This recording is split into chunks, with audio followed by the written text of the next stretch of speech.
अस्सलाम वालेकुम स्टूडेंट्स, कैसे हैं आप सब। मेरा नाम है बिस्मा असगर और इस लेक्चर में मैं आपको पढ़ाने लगी हूँ कि हमारे पास एस्टर्स के कौन कौन से आइसोमर्स होते हैं और उनकी हम नेमिंग किस तरह से करते हैं। हमने एस्टर पढ़े थे, थोड़ा सा हम कंफ्यूज हो गए थे नेम्स को देख के। इससे अब हम सीख लेते हैं खुद ही कि कैसे नेमिंग करनी है। उसके लिए आए चलते हैं लेक्चर की तरफ। तो स्टूडेंट्स, अब हम बात करेंगे। सबसे पहले तो ये मैं आपको बता दूं कि हमने कौन कौन से टॉपिक्स डिस्कस करने हैं। वैसे आपने इंट्रोडक्शन सुन ही लिया होगा, लेकिन एस्टर्स को हमने देखना है और एस्टर्स की नेमिंग बहुत इंपॉर्टेंट है। एस्टर्स को हमने क्यों देखना है, क्योंकि जब मैं आपको एस्टर का फंक्शनल ग्रुप पढ़ा रही थी तो तब वहाँ पे उसके हमने कुछ नेम्स देखे थे और मैंने आपको बताया था कि इनकी नेमिंग का तरीका डिफरेंट होता है। इसलिए जो हमने एल्डिहाइड्स की नेमिंग देखी है या हमने ईथर्स की नेमिंग देखी है जिसमें अल्फाबेटिकल ऑर्डर में चलते हैं, वो वाले रूल्स यहाँ पे फॉलो नहीं होंगे।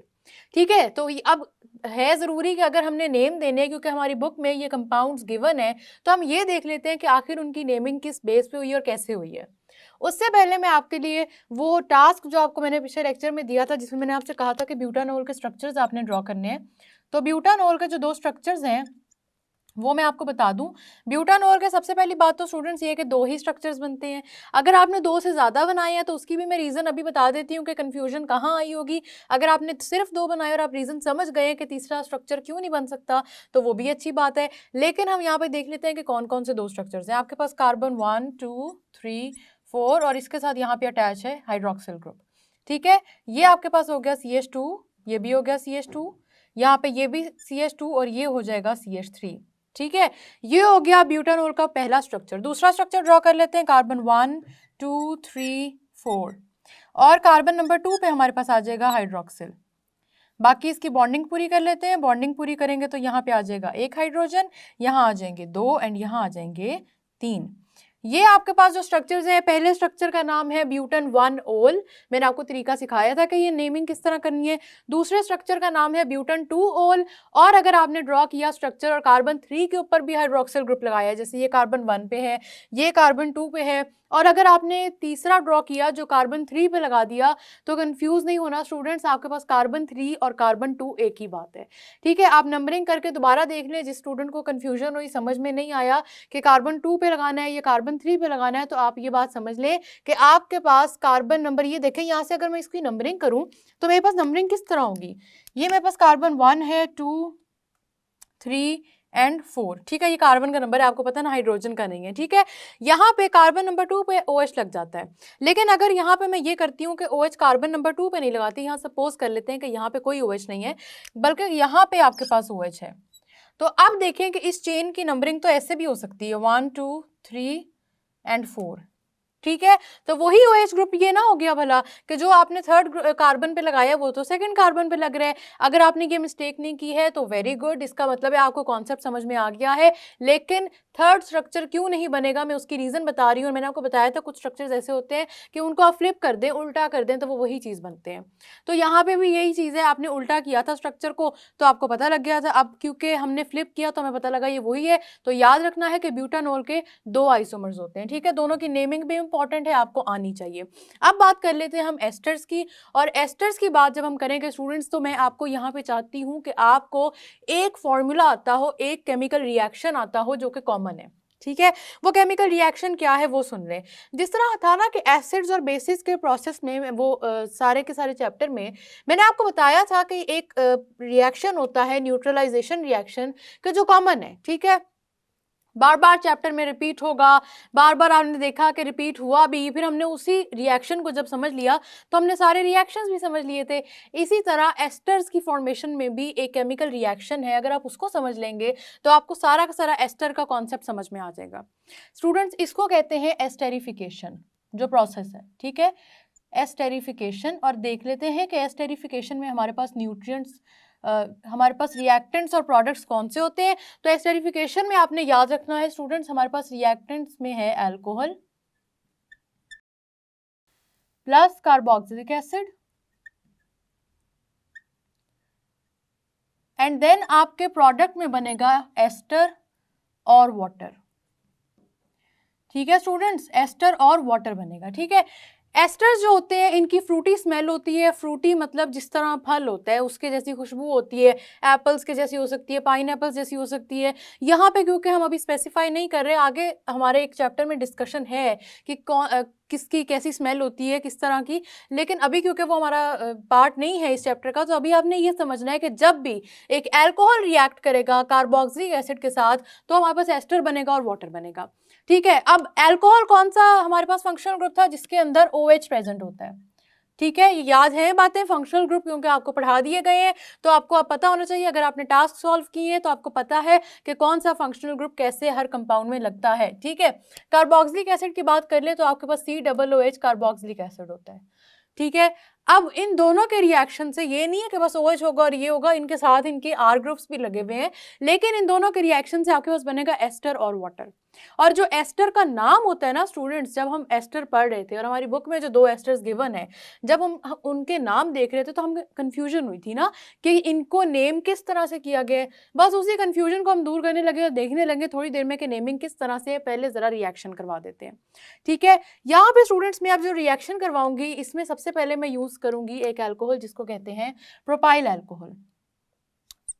प्रोपाइल अल्कोहल आप सबको पता है कार्बन 3 होंगे इसके अंदर, ठीक है, हाइड्रोजन 7 होंगे।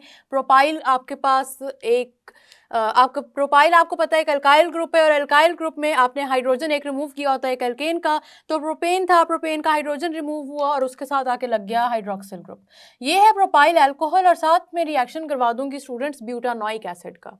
ठीक है, एसिड का जब नाम लिखना है ना, ब्यूटानोइक एसिड मतलब कार्बोक्सिलिक जितने एसिड्स हैं, जब इनके नेम्स लिखने हैं ना, वो भी बड़ा इंपॉर्टेंट पार्ट है, गौर से सुनिए, क्योंकि ब्यूटानोइक एसिड का मतलब है कार्बन बनेंगे 4। ठीक है, ब्यूट का तो मतलब हमें पता है ऑलरेडी का 4 कार्बन है, लेकिन आपने याद रखना है कि कार्बोक्सिलिक ग्रुप का जो कार्बन होता है वो भी इसमें काउंट हो रहा होता है, तो ये जो आखिरी कार्बन होगा इसके साथ आपने COOH लगा देना है। ठीक है, ये बात समझ में आ गई। बाकी की बॉन्डिंग उसी तरह पूरी कर लें जैसे मैंने आपको समझाया था कि कार्बन और हाइड्रोजन बेस्ट फ्रेंड्स हैं, जहां कार्बन की बॉन्डिंग पूरी करनी है और कोई और एटम, कोई डिफरेंट एटम ना लगा हो तो वहां पे आराम से हाइड्रोजन लगा दिया करें। इस कार्बन के पास 2 बॉन्ड्स ऑलरेडी कंप्लीट है, यहाँ 2 और लग जाएंगे, इसके पास भी 2 और यहाँ पे 3। ठीक है, ये हो गया आपका ब्यूटानोइक एसिड। देख लें कार्बन चेन के अंदर आपके पास 3 कार्बन है, लेकिन आपके पास जो फंक्शनल ग्रुप है वो आपके पास ये वाला कार्बन है, इसीलिए इसकी नेमिंग आपको नहीं पढ़ाई गई, क्योंकि रीजन भी यही है, ब्यूटानोइक एसिड हो या कार्बोक्सिलिक एसिड हो, उनके नेम बड़े ईजी होते हैं, इस कार्बन को काउंट करके आपने पूरे एसिड को नाम देना होता है। ठीक है, अब स्टूडेंट्स आपके पास यहाँ पे है अल्कोहल और ये है आपके पास एसिड। रिएक्शन किस तरह होगा स्टूडेंट्स, आपने याद रखना है कि रिएक्शन ऐसे होगा कि आपके पास अल्कोहल का ये जो हाइड्रोक्सिल पार्ट है OH, ठीक है, ये और इस एसिड का COOH के साथ ये जो हाइड्रोजन लगा हुआ है, ठीक है, ये वाला पार्ट, ये दोनों अलहदा हो जाएंगे अपने अपने कंपाउंड से। ये अल्कोहल है ना, तो इस अल्कोहल के साथ से ये OH इस तरह से अलहदा हो जाएगा, और इसी तरह ब्यूटानोइक एसिड में COO के साथ हाइड्रोजन लगा हुआ है, लेकिन यहाँ से ये हाइड्रोजन हो जाएगा अलहदा। अब जरा देखें कि हाइड्रोजन हो हाइड्रोक्सिल हो तो कौन सा ऐसा प्रोडक्ट है जो हमने हमेशा बात की है कि वो बनता ही बनता है, वो आप सबको समझ आ गया होगा कि वो है वाटर। ठीक है, वाटर बन जाएगा। वाटर वैसे भी अगर आप इस हाइड्रोजन और हाइड्रोक्सिल को ना देखते तो मैंने आपको पहले ही बता दिया कि ये हमारा जनरल केमिकल रिएक्शन है। वाटर हमारे पास बन गया। आप देखिए हमारे पास पीछे क्या क्या चीज़ें रह गई हैं। यहाँ पे आप देख सकते हैं कि C3H7 रह गया, और यहाँ पे आप देख लें कि ये कार्बोक्सिलिक ग्रुप का COO और बाकी पूरी आपके पास एल्काइल चेन रह गई है। तो स्टूडेंट्स अब आपने क्या करना है, आपने ये करना है कि जितनी चीज़ें मैंने आपको पहले ही सिखाया है जो बच जाती हैं उनको एक दूसरे के साथ अटैच कर दिया करें। अटैच किस तरह से करेंगे, हम इस तरह से करेंगे स्टूडेंट्स कि आपने क्या करना है, अभी हम अगला प्रोडक्ट लिखने लगे। यहाँ से आपने ये वाला पार्ट जोड़ना है मिडल में, ये वाला पार्ट, ठीक है, और ये वाली चेन और इस चेन को लिख देना है बाकी एज इट इज। कैसे, पहले लिखें C3H7, ठीक है, C3H7 अल्कोहल हो गया। साथ अब आपने क्या करना है, इस COO से स्टार्ट करना है, ठीक है, साथ आ जाएगा COO और उसके साथ ये पूरी चेन आपने बस एज इट इज लिख देनी है। ये क्या है, CH2 एंड CH3। ठीक है, आप देख सकते हैं कि हमारे पास जो एस्टर्स की पहचान है COO वो मिडल में प्रेजेंट है, ये रहा COO, ठीक है, ये आपके एस्टर की वैसे भी पहचान है, तो ये बन गया आपका एस्टर। ठीक है, एक साइड पे आपके पूरे के पूरे अल्कोहल का जितना पार्ट है वो अटैच होगा, दूसरी साइड पे जितना ही आपके कार्बोक्सिलिक एसिड का पार्ट है वो अटैच होगा। क्वेश्चन माइंड में आता है कि हमारे अल्कोहल में से हाइड्रोक्सिल ग्रुप क्यों निकलेगा, हमारे OH तो एसिड में भी प्रेजेंट है, वहां से क्यों नहीं निकला। आप सबने याद रखनी है इस बात, ये बड़ी इंपॉर्टेंट बात है स्टूडेंट्स याद रखने वाली, कि आपके पास जो अल्कोहल है ना उसमें OH का बॉन्ड एक दूसरे के साथ बहुत ज्यादा स्ट्रॉन्ग है, तो OH जब भी निकलेंगे ना वो इकट्ठे ही निकलेंगे, ठीक है। OH कभी भी अलग नहीं निकलेंगे क्योंकि इस ऑक्सीजन का इस हाइड्रोजन के साथ जो बॉन्ड है वो बहुत ज्यादा स्ट्रॉन्ग है, लेकिन इस हाइड्रोजन का और इस ऑक्सीजन का एक दूसरे के साथ बॉन्ड इतना स्ट्रॉन्ग नहीं है। क्या होता है कि यहाँ पे ये जो ऑक्सीजन और हाइड्रोजन प्रेजेंट है ना, इनका बॉन्ड आपस में इतना स्ट्रॉन्ग नहीं होता जितना इस ऑक्सीजन का कार्बन के साथ स्ट्रॉन्ग होता है, ठीक है। उसका क्योंकि कार्बन के साथ बहुत ज्यादा स्ट्रॉन्ग बॉन्ड है उस ऑक्सीजन का, इस वजह से क्या होगा कि आपके पास वहां पे OH इकट्ठा नहीं निकलेंगे, बल्कि आपके पास अल्कोहल का हाइड्रोक्सिल निकल जाएगा, ठीक है। ये बात समझ में आई, जिसका बॉन्ड OH का एक दूसरे के साथ तो बॉन्ड बहुत ज्यादा स्ट्रॉन्ग है, लेकिन उसका बॉन्ड किसके साथ बना हुआ है, कार्बन के साथ बना हुआ है ना, तो कार्बन के साथ वाला बॉन्ड इतना स्ट्रॉन्ग नहीं होगा जितना आपका हाइड्रोक्सिल का अपना खुद का बॉन्ड स्ट्रॉन्ग होगा। इसीलिए क्या होगा कि हाइड्रोक्सिल ग्रुप जो है वो अलहदा हो जाएगा पूरा का पूरा। ये बात समझ में आई आपको। अब यहाँ पे इस तरह से आपके पास एस्टर बन गया। अगली इंपॉर्टेंट बात यह है कि हमने इसको नाम कैसे देना है, क्योंकि हमने कुछ कंपाउंड्स पढ़े बुक में जिनकी नेमिंग हमें समझ में नहीं आई, तो अब उन क्वेश्चंस को जरा अपने माइंड में सॉल्व कर लेते हैं और देखते हैं कि नेमिंग किस तरह से करनी है। तो स्टूडेंट्स आप सबने याद रखना है कि आपके पास जो अल्कोहल होता है, ये वाला पार्ट अल्कोहल, आपके एस्टर के नाम में सबसे पहले अल्कोहल का पार्ट आता है। तो अल्कोहल कौन सा है हमारे पास, अल्कोहल है प्रोपाइल अल्कोहल, ठीक है। प्रोपाइल अल्कोहल किस तरह से, ये बात समझ में आ गई है, ठीक है। 3 कार्बन है इसलिए वो प्रोपाइल अल्कोहल है। तो आपके एस्टर का पहला पार्ट बन जाएगा प्रोपाइल, अल्कोहल तो रिमूव हो गया ना, OH तो निकल गया, तो अल्कोहल वाला पार्ट तो रहा नहीं, प्रोपाइल रह गया, आपका पहला पार्ट बन जाएगा प्रोपाइल। दूसरा क्या बनेगा, आपने याद रखना है स्टूडेंट्स, जब आपका पहला पार्ट बन गया ना, अब एस्टर का गौर से सुनने वाली बात है, दूसरा पार्ट जाहिर सी बात है आपका ये कार्बोक्सिलिक एसिड देगा। ये कौन सा एसिड है, ये है ब्यूटानोइक एसिड, ठीक है, ये है स्टूडेंट्स ब्यूटानोइक एसिड। और अब क्या होगा कि ये जो ब्यूटानोइक के साथ ये पूरी बात है ये अटैच हो जाएगी प्रोपाइल के साथ, लेकिन इसको लिखेंगे हम इस तरह, प्रोपाइल ब्यूटानोएट, ठीक है। ये जो O8 एंड पे है ना, ये बहुत जरूरी है, ये बात आप सबने याद रखनी है, क्योंकि जरा देखें हमने जब भी अल्कोहल को नेम किया है, खासतौर पे जब हम इसके एस्टर्स पढ़ रहे थे तो एंड पे OL लगाया था, जब भी एल्केन्स के नेम पढ़ रहे थे तो एंड पे ANE लगाया था, इसी तरह जब हम एल्कीन को पढ़ते हैं ENE लगा देते हैं। तो वो डिपेंड कर रहा होता है ना कि आपके पास कौन सी क्लास ऑफ कंपाउंड्स है और उसको नेम भी हम उसी हिसाब से करते हैं।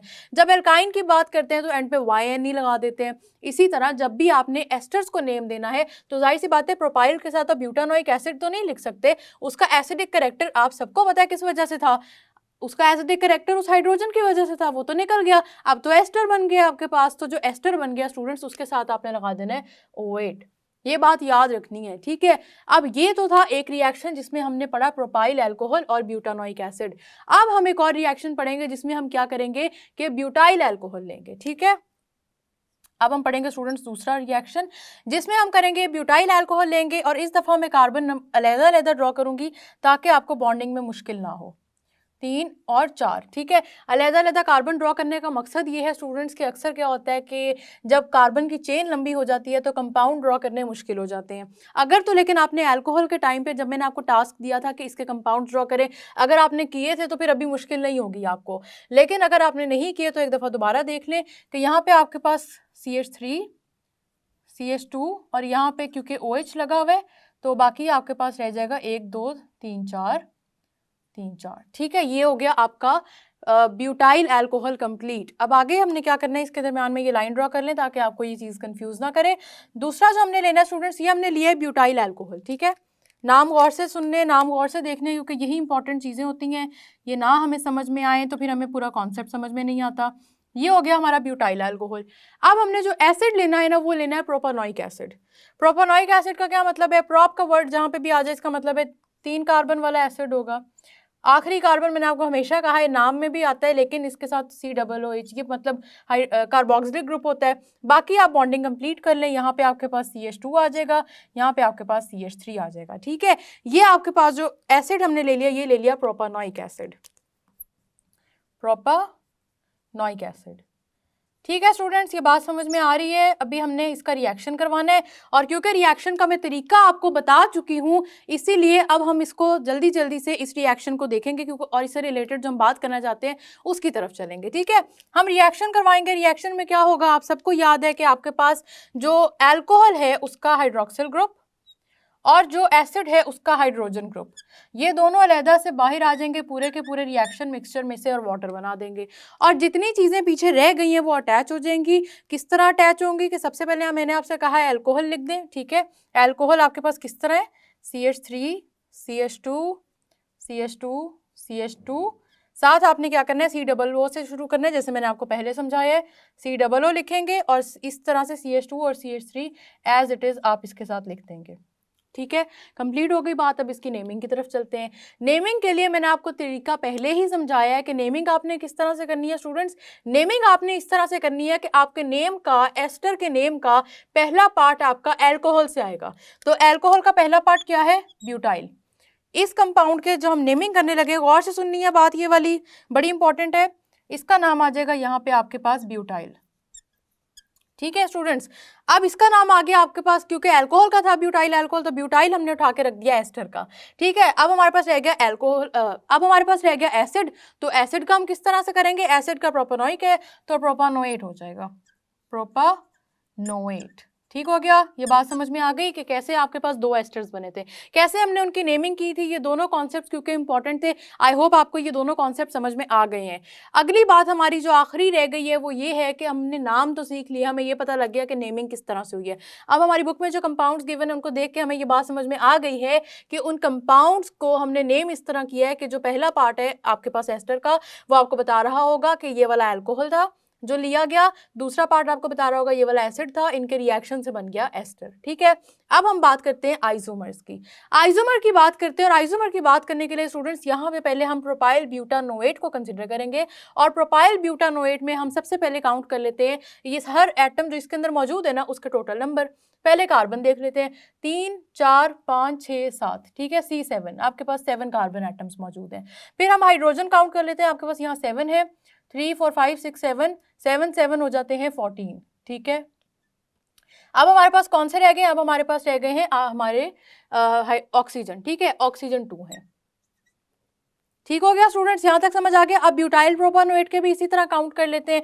कार्बन देख लें कितने, 1 2 3 4 5 6 7। ठीक है, ये हो गया C7। अब हाइड्रोजन काउंट करेंगे, 3 4 5 6 7 8 9 10 11 12 13 14। और ऑक्सीजन भी काउंट कर लेते हैं, कितने हैं हमारे पास ऑक्सीजन, 2 ऑक्सीजन है।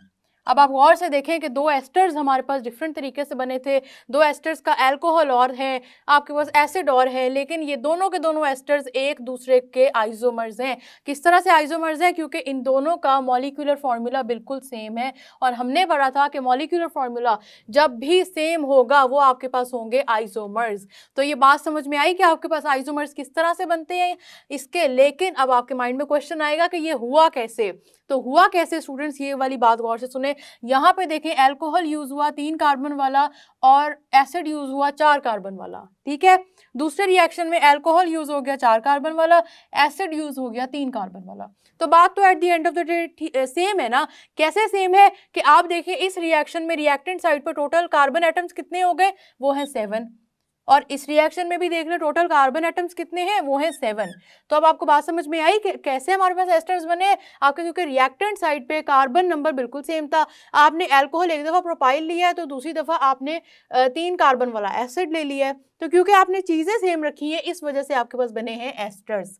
फाइनल क्वेश्चन जो अक्सर स्टूडेंट्स के माइंड में आता है वो ये है कि हम अगर इसको जिस तरह मैंने लिखना सिखाया है, मैंने कहा है कि आपने अल्कोहल का पार्ट पहले लिखना है। ठीक है, आपके माइंड में क्वेश्चन आएगा कि क्या हम एसिड का पार्ट पहले नहीं लिख सकते, जिस तरह हमने ये एस्टर बनाया उसके अंदर। तो आप बिल्कुल लिख सकते हैं। अगर आपको इस तरह से लिखना समझ में आ गया है तो फिर आपको कंफ्यूज अपने आप को करने की ज़रूरत नहीं है। लेकिन मैं आपको बस समझाने के लिए कि अगर आप एसिड से स्टार्ट करेंगे तो कैसे करेंगे, इसके लिए मैं क्या कर रही हूँ कि आपको दूसरी तरह लिख के दिखा रही हूँ। लेकिन आपने अगर ये समझ आ गया तो कन्फ्यूज़ नहीं करना अपने आप को। ठीक है, अब देख लेते हैं किस तरह लिखेंगे। स्टूडेंट्स आपने याद रखना है कि ये जो पार्ट है COO, ये हमेशा मिडल में आना चाहिए। आप बेशक एसिड को पहले लिख लें, बेशक अल्कोहल को पहले लिख लें। ठीक है, तो किस तरह स्टार्ट करना है, आपने स्टार्ट करना है ऐसे, CH3 CH2 CH2, साथ आपका आ जाएगा C OO, और अब हमारे पास कौन सा पार्ट रह गया, एल्कोहल रह गया, वो एज इट इज आ जाएगा C3H7। ठीक है, C आपका मिडल में आना चाहिए। बाकी आप जिस तरह मर्जी से ऑर्डर लेके चलें, बेशक एल्कोहल पहले लिख दें, बेशक एसिड का पार्ट पहले लिख दें, लेकिन अगर आपको वो चीज़, अगर आपको स्टूडेंट्स ये चीज़ पहले समझ आ चुकी है जो मैंने आपको पहले समझाई है, तो आप अपने आप को कंफ्यूज ना करें। अगर ये तरीका समझ आ गया तो यहाँ तक बस कर दें, लेकिन अगर आपको ये भी समझ आ गया, आप दूसरा भी समझना चाहते हैं, तो इस तरह भी लिख के देख लें। This is your choice. लेकिन अभी क्या ज़रूरी चीज़ है, अभी ज़रूरी ये चीज़ थी हमारे लिए सबसे पहले कि हम आइसोमर्स देखते, फिर नेमिंग का सिस्टम देखते, वो हमने देख लिया। दूसरा हमने पिछला टास्क भी डिस्कस कर लिया। अब आपका टास्क ये है कि बुक में आपके पास, हमारी बुक में जो कंपाउंड्स गिवन है, जो एस्टर्स गिवन है under the topic of functional groups, उन एस्टर्स को देखें कि क्या आपको उनकी नेमिंग करनी आती है, और उनके नाम से ये अंदाज़ा लगाना आता है कि कौन सा अल्कोहल यूज़ हो रहा है और कौन सा एसिड यूज़ हो रहा है, फिर उसके रिएक्शन करवाएं। तो आपका ये टास्क है, आप इसको पूरा करें, क्योंकि अगर आप इसको पूरा कर लेंगे तो आपको एस्टर्स का टॉपिक बहुत ही अच्छे तरीके से समझ आ जाएगा। स्टूडेंट्स, जितने नाम ज़रूरी थे और जितने आइसोमर समझने ज़रूरी थे, वो सारे के सारे मैंने आपको एक्सप्लेन कर दिए हैं। ये सारे मुश्किल नहीं है, बहुत आसान है, और इनको समझना और भी आसान है अगर आप इसकी टाइम पे प्रैक्टिस कर लेंगे। आप इसकी प्रैक्टिस करें। आप और मैं मिलेंगे नेक्स्ट लेक्चर में, तब तक के लिए अल्लाह हाफिज़।